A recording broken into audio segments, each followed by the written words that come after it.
യുഎസും ഇസ്രായേലും ചേർന്ന് നടത്തിയ കടുത്ത സൈനിക നീക്കങ്ങൾക്ക് പിന്നാലെ ഇറാന്റെ പരമോന്നത നേതാവ് മുജ്തബ ഖമേനി അതീവ രഹസ്യ കേന്ദ്രത്തിൽ ഒളിവിലാണെന്ന് report.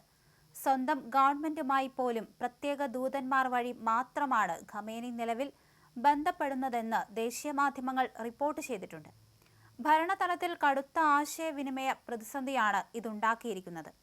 American president Donald Trump ഭരണകൂടവുമായി ഇറാൻ ഒപ്പിടാനിരിക്കുന്ന ചരിത്രപരമായ സമാധാന ആണവ കരാർ ചർച്ചകൾ ഇത്രയും വൈകാനുള്ള പ്രധാന കാരണം ഇറാന്റെ ഭരണ നേതൃത്വത്തിൽ നിലനിൽക്കുന്ന ഈ കടുത്ത പ്രതിസന്ധിയാണെന്ന് പാശ്ചാത്യ രഹസ്യാന്വേഷണ ഏജൻസികൾ വ്യക്തമാക്കുന്നു. ഇറാൻ ഗവൺമെന്റിലെയും സൈന്യത്തിലെയും ഏറ്റവും ഉയർന്ന ഉദ്യോഗസ്ഥർക്ക് പോലും മുജ്തബ ഖമേനി നിലവിലേത് ഭൂഗർഭ ബങ്കറിലാണ് കഴിയുന്നതെന്ന് ഒരു വിവരവുമില്ല.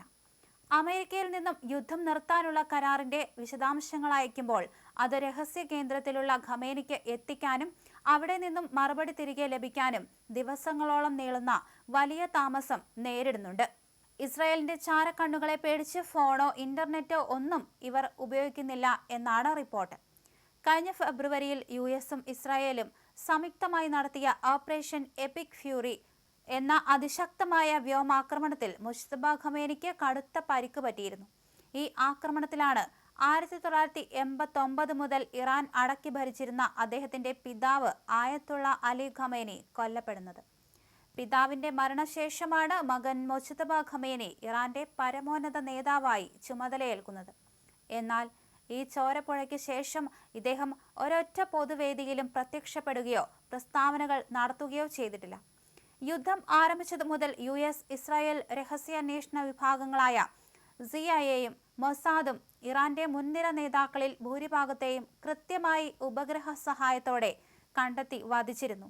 ഇറാന്റെ പവർ ഹൗസുകളായ കമാൻഡർമാരൊക്കെ ഒന്നൊന്നായി തീർന്നതോടെയാണ് ബാക്കിയുള്ള ഇറാൻ നേതാക്കളും നിലവിൽ പരസ്പരം നേരിട്ട് കാണാതെ ഭൂഗർഭ ബങ്കറുകളിലേക്ക് മാറിയത്. ഭരണരംഗത്ത് കടുത്ത ആശയക്കുഴപ്പവും ഭീതിയും ഉണ്ടെങ്കിലും അമേരിക്കയുമായുള്ള സമാധാന കരാറിന്റെ പൊതുവായ വ്യവസ്ഥകളോട് ഖമേനി യോജിച്ചിട്ടുണ്ടെന്നാണ് പുറത്തുവരുന്ന വിവരം.